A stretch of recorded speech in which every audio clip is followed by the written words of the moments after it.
पहला chapter, back story. Special investigation team के chief D Karthikeyan थे, जिन्हें 40 साल के पूर्व प्रधानमंत्री राजीव गांधी के हत्यारे को ट्रैक करने का काम सौंपा गया।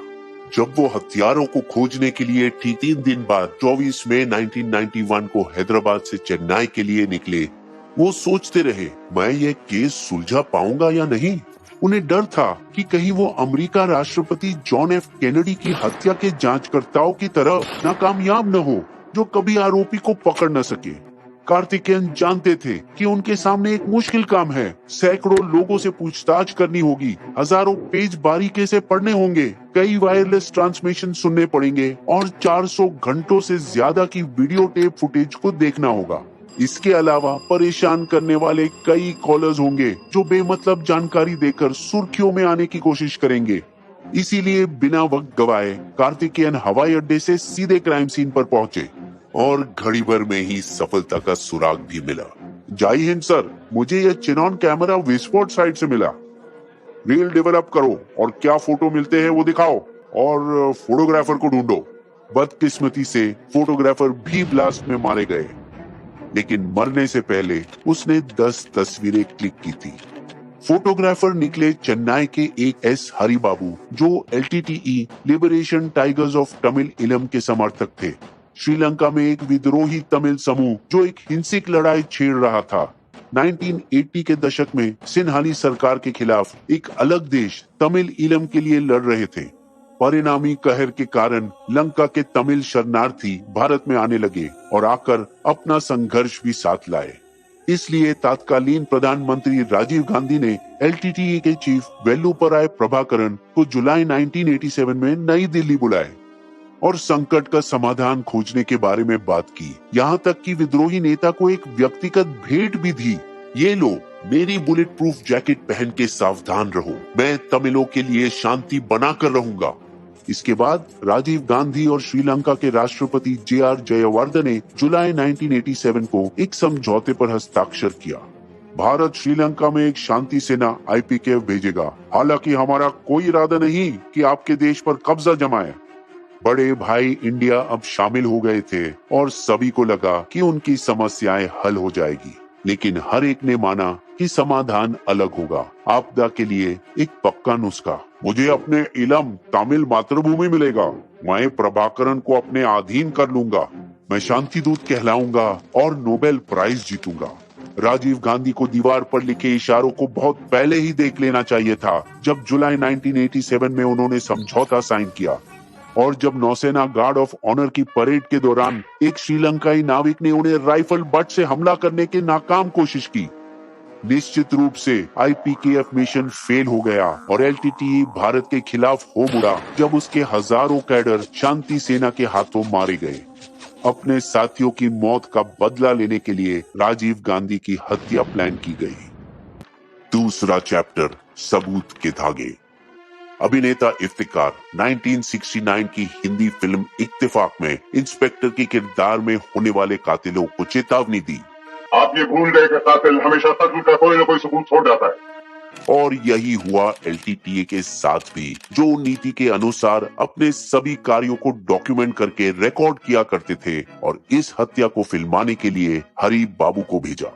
हत्या के बाद सिक्योरिटी टाइट की गई और उसके 2 दिन बाद तमिलनाडु पुलिस एक युवक को बाइक फास्ट चलाते हुए वेदरानियम शहर के पास चेक पॉइंट पर रोका। अपने बोलने के तरीके से जब वो श्रीलंकाई तमिल पहचाना गया, उसे कड़ी पूछताछ की गई, जिसमें उन्होंने अपना LTTE के साथ सारे संबंध के बारे में बताया। महेशंकर उर्फ कौनेश्वरम और तस्वीर बताए जाने पर सब कुछ उगल डाला। कौन आदमी है ये? हमारा मिशन हेड शिवरासन। बताया कि इनके तहत एक 9 सदस्यों का टॉप सीक्रेट हत्या स्क्वाड जाफना से आया था, जिसमें थे 2 सुइसाइड बॉम्बर, एक वायरलेस ऑपरेटर, हवाला ऑपरेटर, ड्राइवर और इंटेलिजेंस एजेंट्स। मकसद राजीव गांधी की हत्या। उन्होंने इन्वेस्टिगेशन टीम को बताया कि कैसे जाने से पहले उन्हें एक चिट्ठी दी गई थी, ये लो और पहुंचते ही इस नंबर पर कॉल करो। फिर बताया कि कैसे वे सब 1 मई 1991 की रात तमिलनाडु के कुद्दिकराई तट पर पहुंचे थे और क्या हुआ जब वो उस नंबर पर डायल किया। नलिनी श्रीहरन एक भारतीय नागरिक ऑफिस में काम पर थी जब फोन बजा। हेलो। वो एलटीटी के एक सदस्य मुरुगन की प्रेमिका थी जिससे उन्होंने बाद में शादी भी की। मुरुगन को एलटीटी लीडर पोट्टू अमन ने भारत भेजा था एक खास काम के लिए, टारगेट जगह के अलग अलग एंगल से तस्वीरें बनाना और तस्वीरें और वीडियो लेना। नलिनी दोनों एलटीटी महिला सुइसाइड बॉम्बर सुभा और धनु को अपने घर में रखा और यहाँ तक कि शॉपिंग भी ले गई ढीले कपड़े खरीदने, जिसके नीचे वो विस्फोटक से लदी बेल्ट पहनने वाली थी। 3 हफ्ते बाद 21 मई के दिन धनु अपनी सलवार कमीज के अंदर बम बेल्ट पहने हुए राजीव गांधी और खुद को सुइसाइड अटैक में मार डाली। हत्या के बाद हरि बाबू के एक समय के गुरु सुभा सुंदरम उनके पिता को फोन करके सुरक्षा की चेतावनी दी। आपके बेटे के सभी लेटर को नष्ट कर दो। लेकिन उन्होंने बात सुनी नहीं, बल्कि एक दिन एसआईटी मुख्यालय में एक लिफाफा आया जिसके अंदर हरि बाबू के सभी दस्तावेज थे जो उन्होंने कमरे में रखे थे, जिसमें मुरुगन और नलिनी के भाई भाग्यनाथम के नाम और तस्वीर भी थे। जब तक कार्तिकेयन को ये सब पता चला तब तक सभी आरोपी श्रीलंका वापस जाने की कोशिश में अपने अपने रास्ते ढूंढ रहे थे, पर एसआईटी उनका पीछा कर रहा था। 10 जून के दिन रॉबर्ट पायस पकड़ा गया, 9 सदस्यीय दस्ते का दूसरा मेंबर। अगले दिन पेरीरावरन उर्फ अरिवू को उसके घर से उठाया गया, जिसने 2 9 वोल्ट बैटरी सप्लाई की जो बेल्ट बम में इस्तेमाल हुई। भाग्यनाथन और उनकी मां पद्मा भी उसी दिन गिरफ्तार किए गए हरि बाबू परिवार के दिए गए डॉक्यूमेंट्स के बल पर, जिन्होंने और कई राज खोले, जिससे पता चला तस्कर एन षणमुगम का, जिनके आदमियों ने 1 मई को हिट स्क्वाड का समुद्र पार किया था। उनके घर पर छापे में 121 धमाकेदार विस्फोटक बरामद हुए वायरलेस उपकरण के साथ और गुप्त शिपिंग रास्ते के मैप्स भी जो एलटीटी तमिलनाडु में हथियार लाने के लिए इस्तेमाल करता था। तमिलनाडु में आने के 1 हफ्ते बाद धनु और सुभा के लिखे 2 पत्र भी मिले, जिससे साफ जाहिर हुआ कि एलटीटी का हाथ था इस ऑपरेशन में, जिसका मास्टरमाइंड और कोई नहीं बल्कि वही इंसान था, एलटीटीई सुप्रीमो वेल्लुपराय प्रभाकरन, जिसे राजीव गांधी ने खुद अपना बुलेट प्रूफ वेस्ट दिया था। एक ऐसा खुफिया ऑपरेशन था ये कि सिर्फ 2 सीनियर इसके जानकार थे, खुफिया प्रमुख पोट्टू अमन और इसकी महिला खुफिया शाखा की उप प्रमुख अखिला, जिसे धनु और सुभा ने लेटर लिखा था। प्रिय अखिला, हम तब तक डटे रहेंगे जब तक हमारा मिशन पूरा नहीं हो जाता। हम सही मौकों के इंतजार में हैं। लेटर में उन्होंने बताया कैसे 2 दिन पहले चेन्नई में प्रधानमंत्री वीपी सिंह की रैली में उन्होंने हत्या की योजना को टेस्ट भी किया था। छापे के 2 दिन बाद 15 जून को नलिनी और मुरुगन की किस्मत ने साथ छोड़ दिया, जब दोनों को चेन्नई के सादियापेट बस स्टैंड से गिरफ्तार किया गया। 1 महीने बाद राधा विनोद राजू के नेतृत्व में एक एसआईटी टीम चेन्नई के बाहरी पंबल इलाके में एलटीटी से सहानुभूति रखने वाले के घर में घुसे और चिन्ना संथानी को एन मौके पर अरेस्ट किया जब वो साइनाइड कैप्सूल खाने ही वाला था। वो 9 मैन स्क्वाड की तीसरी गिरफ्तारी थी। इस बीच वायरलेस ऑपरेटर नेहरू उर्फ नीरो उर्फ गोकुल हर रोज रेडियो द्वारा अपने एलटीटी आकाओं के संपर्क में थे। एसआईटी ने कई बार उनकी बातचीत इंटरसेप्ट भी की, लेकिन ट्रायंगुलेशन उपकरण उनका सटीक स्थान नहीं बता पाया। वो पोलाची में एस षणमुगा वादिवेलु उर्फ थाम्बियाना के घर में छिपे थे, एक कट्टर एलटीटी समर्थक जिसने हिट दस्ते को फाइनेंस भी किया था। अगस्त में जब एसआईटी उनके निशानदेही पर थी, शिवरासन, सुभा और नेहरू एक खाली पेट्रोल टैंकर के अंदर छिपकर चेन्नई से बेंगलोर की ओर रवाना हुए। लेकिन एसआईटी टीम एक खबरी के टिप पर अगस्त 18 को उनके बेंगलोर हाइडआउट को घेर लिया। हमेशा तैयार इस अंजाम के लिए सब ने अपने अपने लॉकेट से जहर की गोली निकालकर उगल दी। जिंदा पकड़े जाने के बजाय खुदकुशी को अपनाया।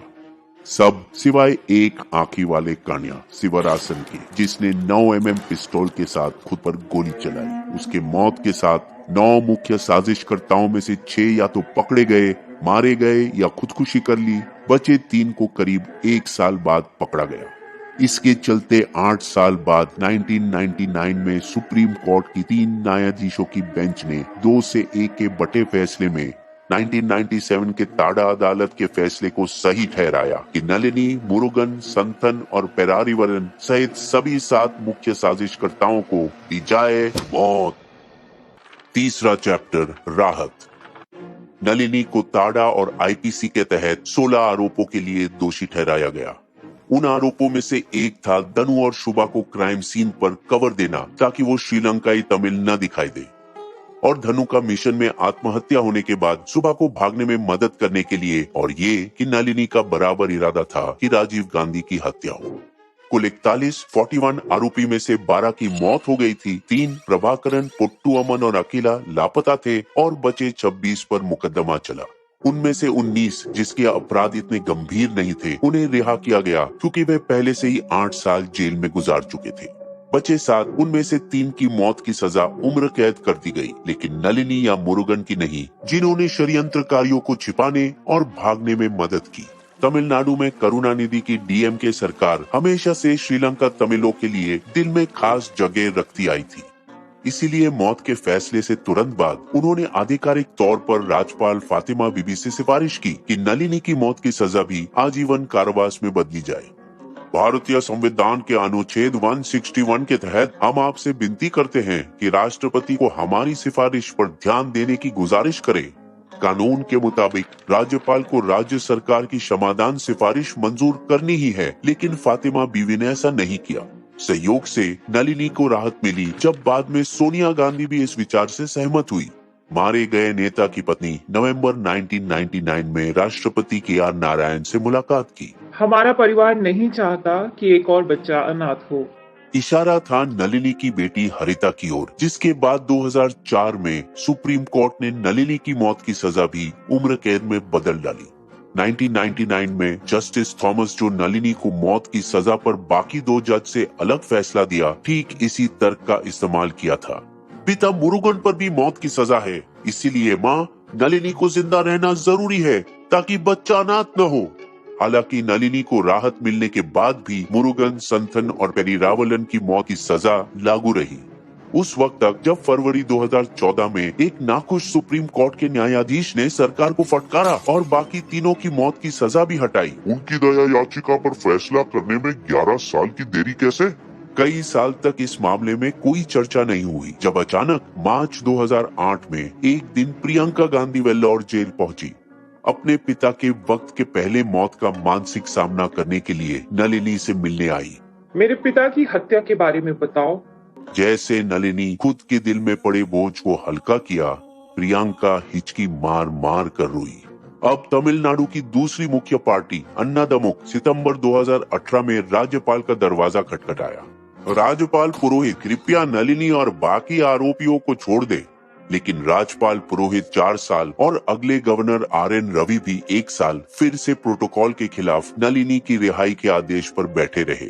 मामला अटका देख सुप्रीम कोर्ट ने सुमोटो यानी खुद बीच में घुसे अनुच्छेद 142 के तहत, जो उन्हें असाधारण मामलों में शक्तियां देता है, पेरीरावलन को सबसे पहले मई 2022 में रिहाई मिली क्योंकि उन्होंने सबसे पहले अपील की थी और 21 साल भी जेल में काटे थे। CRPC धारा 433A के तहत कोई भी दोषी 14 साल की उम्र कैद की सजा काटने के बाद छूट के लिए आवेदन कर सकता है। 6 महीने बाद नवंबर 2022 में नलिनी और बाकी 6 को भी रिहा कर दिया गया, उसी धारा 142 के आधार पर।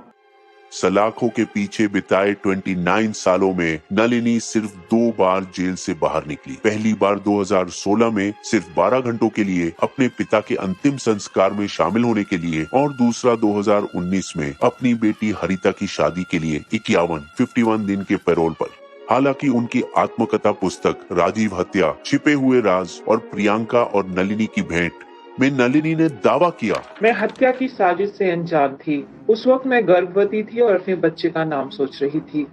इस दावे पर बहुत से लोग विश्वास नहीं कर पाते, बल्कि हैरान है कि कैसे आतंकवादी हरकत करने के बावजूद आरोपियों को माफ किया गया। चौथा चैप्टर, नतीजे। ये एक खतरनाक मिसाल है आतंकवादियों को माफ करने का। भारत संघ से मशवरा नहीं लिया गया। मोदी की बीजेपी सरकार को भी ये फैसला पसंद नहीं आया। हमने एक रिव्यू पिटीशन फाइल किया है। कांग्रेस भी गांधी परिवार के विचार से खुद को अलग करके एक समीक्षा याचिका दायर करेगी। राजीव गांधी सिर्फ राहुल और प्रियंका गांधी के पिता या सोनिया गांधी के पति नहीं थे, वो देश के निर्वाचित प्रधानमंत्री थे। हालांकि क्षमादान का पावर राष्ट्रपतियों ने कई बार इस्तेमाल किया है।